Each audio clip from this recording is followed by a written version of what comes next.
I'm Mayor Vic Collova, and I'm here to read to you The World According to Humphrey, Chapter 6, Moonlight Madness. I waited until the school was completely quiet. No students, no teachers, or no Mr. Morales. Then I got busy because I had a lot of work to do. Big work for a small hamster. First, I took the Moonlighters Club clipping out of the notebook. Holding it to my mouth, I opened the lock that doesn't lock and scurried across the table. Getting down off that table was still a problem. I grabbed hold of the leg and slid down. As I've done before, it makes me feel a little queasy in my tummy, but it would be worthwhile if I could get Aldo a girlfriend. I hurried over to the big machine, which was very, very high off the ground. It seemed impossible for me to get up there, but I had it all planned out in my mind. Crawl up the water basket. Ooh, I didn't know it would sway like that. Leap over to the seat of Miss Brisbane's chair. Whoa, slippery. Crawl up the rungs to the chalkboard tray behind it, along the chalkboard tray to the bookcase. Then the hardest part, the dive from the bookcase to the overhead projector cart. If you ever try it yourself, don't look down. It was practically home free, but I still had to get up to the lit part. Still holding the newspaper clipping in my mouth, I grabbed onto the big screw sticking out of the side and pulled myself up. Then I reached up high as I could and just barely managed to touch the top. Good thing I've got big muscles because I was able to pull myself up. I was there. It was like climbing Mount McKinley, the tallest mountain peak in the United States. Ask Miss Brisbane. I quickly pushed the switch. I wished I had some sunglasses because it was suddenly surrounded by blinding light. It was like being inside a light bulb. I took the newspaper clipping out of my mouth and carefully laid it on the flat glass. Then I looked up at the wall, and no. Up on the screen was a picture of a car, and behind it was there jumbled up backward, writing. I realized I must have laid the clipping on the glass upside down. I quickly turned it over, and there it was. All the information about the Moonlighters Club right there on the wall with the outline of the car behind it. Aldo would be coming soon, so I hurried back to the cage. It was faster getting back because it was mostly downhill until the very end when I had to swing my way up the cord to the blinds and back to the table. I was panting pretty hard by that time. I closed the cage door behind me. I didn't have time to catch my breath before Aldo swung the door open. Whoa, who left that on? He exclaimed as he entered. That thing could overheat. He hurried over to overhead projector. Look at the wall, look up at the wall, I squeaked, but the words only sounded like hamster peeps. Aldo didn't waste a second. He flicked the machine off, all that work for nothing. But then a funny thing happened. Aldo turned the machine back on and looked at the wall.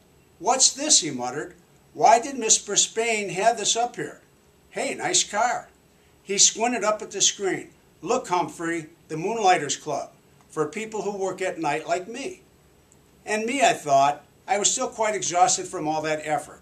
Aldo started at the big ad on the wall, and then he turned off the projector and went to work and never mentioned it again. Yes, I was annoyed I had failed, but at least I had tried, which was more than I could say for one of my classmates, yes, Saia Nazari. With my own furious ears, I had heard her promise Miss Brisbane that she would raise her hand in class. But so far she had been silent as a statue. Her week was almost up. Even though I'd scolded her the day she fed me, she paid no more attention to me than she had to her teacher. You should really listen to your teacher, even Miss Brisbane, and you should always listen to your hamster. I was worried about Aldo and about Saya, but I have to admit my journey has been so tiring that natural or not, I slept soundly the rest of the night. The next day began in a very surprising way. I had something to share with all of you, Miss Brisbane announced. She held up a postcard with a picture of colorful parrots perched in a lush green tree. A postcard from Mrs. McNamara. Mrs. Brisbane would never call her Miss Mack. It says, "Greetings to my favorite class in the world, room 26. I am now working in a school here in Brazil. This country is beautiful and friendly. I really enjoyed talking with the parrots in the rainforest. I miss you all, especially my pal Humphrey. Lots of love, Ms. Mack." Mrs. Brisbane had to say, "Miss Mack, since that's the way the card was signed." Happy, happy, happy. Not only did Miss Mack remember me, she missed me most of all. Oh, and I missed her most of all, too, especially every time I looked at Mrs. Brisbane and she glared back at me. Mrs. Brisbane showed up Brazil on the map, and it's far away. I'd like to be that far away from Miss Brisbane. My head was so filled with memories of Ms. Mack that I only got 75% of my vocabulary test. After we graded the test in the class, Mrs. Brisbane said, "If you got 100% on the test, please raise your hand." That woke me up. What a clever way to get Say to raise her hand, because she always got 100%. AJ raised his hand, Art raised his hand. Say had started down at her desktop. I was starting to get really mad at her.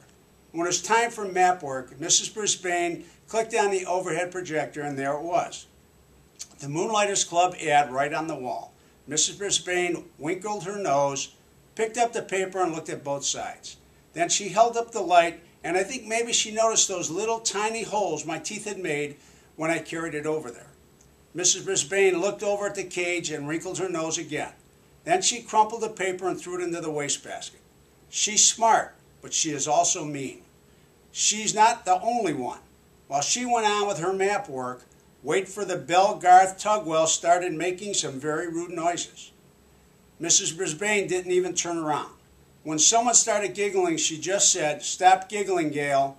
So Garth's rude noises got louder and even ruder, and a lot of the kids giggled along with Gail. Suddenly the teacher spun around to face them. "Very well. The whole class will stay in during recess for extra vocabulary words," she announced. Everybody groaned. "It's Garth's fault," said Heidi. "Raise your hand," Miss Brisbane snapped back. "You will all stay in during recess, unless the person making those noises wants to step forward and admit it." Nobody said a word, but everybody glared at Garth, including me. "Okay, I did it," he said. "Raise your hand," Heidi whispered loudly. "Very well, Garth. You, Heidi, and Gail will stay in during recess," the teacher said firmly. Heidi and Gail protested until the bell rang, but all three of them stayed in during recess. Instead of making them do extra vocabulary words, though, Mrs. Brisbane let them rest their heads on their desk after she lectured them about the behavior, of course. All this commotion had made me a little hungry, and for some reason I hadn't been fed yet, so I decided to squeak up for myself. Mrs. Brisbane turned and pointed at me angrily. "I don't need any trouble out of you either," she said. Heidi raised her hand. "I don't think he's been fed today," she said. Mrs. Brisbane told Garth to feed me. Then she dismissed the girls and told them to go outside and play for the rest of the recess. So she wasn't completely mean to them anyways. She even trusted Garth to be alone in the room while she took some papers down to the office. I'd always liked "Wait for the Bell" Garth, so I was surprised when he started grumbling at me as he filled a water bottle and put some fresh mealworms in my cage. "One of these days you'll get in trouble too," he said. "I'll see to that." "Huh," I squeaked. "Everybody hates me. Everybody loves you. You're just a rat in disguise." The words hurt me a lot. Why would Garth say that? I mean, sure, almost everybody does love me, but I don't make rude noises, and I get other people into trouble.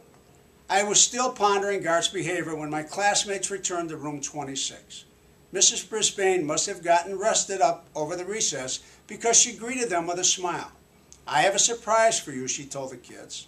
Surprises always get the class's attention. They think surprises are always good. However, I know that surprises can sometimes be bad, like the day Mrs. Mack left me forever. "We're going to pick who gets to take Humphrey home for the weekend," she explained. "Now you all know whether or not your parents gave permission for you to bring him home. So if you like Humphrey this weekend, raise your hand now." Hey, hey, hey, you should have seen all the hands that went up. I could hardly believe my eyes.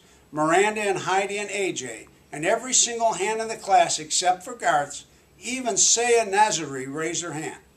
Mrs. Brisbane noticed. "Saya, do you think we would be all right with your parents?" she asked. Saya nodded her head.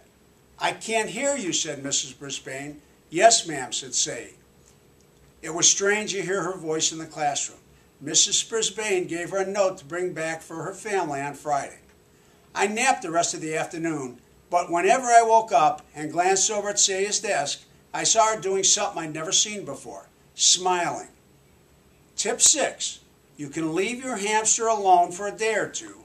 Otherwise, find a suitable caretaker, or if possible, take your hamster with you. In its own cage, a hamster can be very portable. Thank you.